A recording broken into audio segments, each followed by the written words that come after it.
Halo Sobat Edukasi yang luar biasa. Kembali lagi bersama saya di channel EduNet 25 yang selalu memberikan informasi pendidikan terkini dan bermanfaat. Nah, disinilah peran vital kurikulum satuan pendidikan atau KSP ini bukan sekadar dokumen biasa, melainkan kompas yang mengarahkan perjalanan pendidikan di sekolah kita. Hari ini kita akan membahas topik yang sangat penting.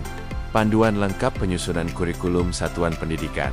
Bayangkan sebuah sekolah tanpa arah yang jelas. Kacau kan? Peran kurikulum satuan pendidikan menjadi sangat vital. KSP ini adalah dokumen yang menjadi pedoman operasional penyelenggaraan pendidikan di setiap sekolah atau madrasah. Keterlibatan semua pihak ini memastikan bahwa kurikulum yang disusun komprehensif dan mendapatkan dukungan dari semua lini. Ini bukan hanya sekadar daftar mata pelajaran, tapi lebih dari itu.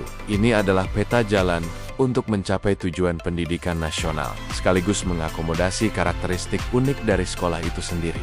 KSP dirancang untuk memastikan bahwa proses pembelajaran berjalan efektif, relevan, dan sesuai dengan kebutuhan peserta didik serta konteks lokal. Tapi tunggu dulu, sebelum kita menyelam lebih dalam, yuk subscribe dulu channel ini dan aktifkan notifikasinya, agar tidak ketinggalan informasi bermanfaat lainnya. Penyusunan KSP adalah kerja tim. Idealnya, ini melibatkan kepala sekolah, guru-guru, komite sekolah, bahkan perwakilan dari orang tua, dan jika memungkinkan, peserta didik itu sendiri. Peran Dinas Pendidikan atau Kementerian Agama juga sangat penting sebagai regulator dan penyedia panduan umum. Tahapan penyusunan kurikulum satuan pendidikan, contoh, bahasa daerah, seni tradisional, atau keterampilan khas daerah. Ini bisa berupa kegiatan ekstrakurikuler, bimbingan konseling, atau kegiatan pembiasaan.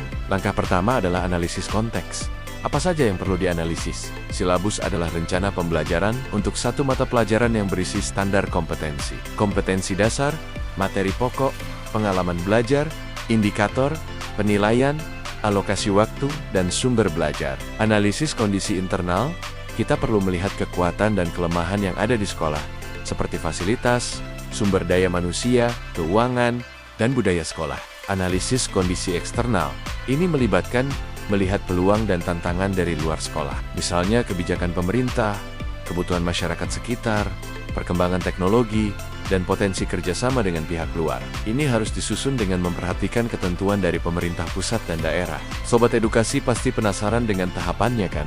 Kita mulai dari analisis konteks, lalu merumuskan visi misi yang inspiratif, menyusun struktur kurikulum yang kokoh, sampai membuat kalender pendidikan yang terencana.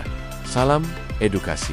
Tahap selanjutnya adalah perumusan struktur kurikulum. Di sini kita akan menentukan, justru harus fleksibel, seperti pohon yang bisa beradaptasi dengan cuaca yang berubah-ubah. Mata pelajaran apa saja yang akan diajarkan, dan berapa alokasi waktu untuk masing-masing mata pelajaran. Ini harus mengacu pada standar isi yang ditetapkan pemerintah. Muatan lokal, mata pelajaran atau kegiatan yang relevan dengan kearifan lokal, potensi daerah, atau kebutuhan khusus peserta didik. Pengembangan diri, kegiatan non-akademik yang bertujuan untuk mengembangkan potensi, bakat, minat, dan kepribadian peserta didik. Penyusunan silabus dan rencana pelaksanaan pembelajaran ini adalah bagian yang lebih teknis. Kalender pendidikan adalah jadwal kegiatan pembelajaran selama 1 tahun pelajaran yang meliputi permulaan tahun pelajaran, minggu efektif belajar, waktu pembelajaran efektif, dan hari libur. Sedangkan RPP adalah rencana pembelajaran yang lebih detail untuk setiap pertemuan atau beberapa pertemuan.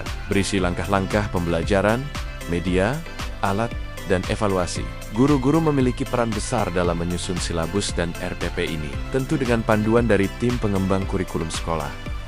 Nah, yang sering dilupakan adalah evaluasi. KSP ini bukan batu yang tidak bisa diubah. Sebelum mengakhiri video ini, saya punya tantangan untuk Sobat Edukasi. Coba share di kolom komentar, apa pengalaman kalian dalam menyusun atau mengimplementasikan KSP di sekolah masing-masing.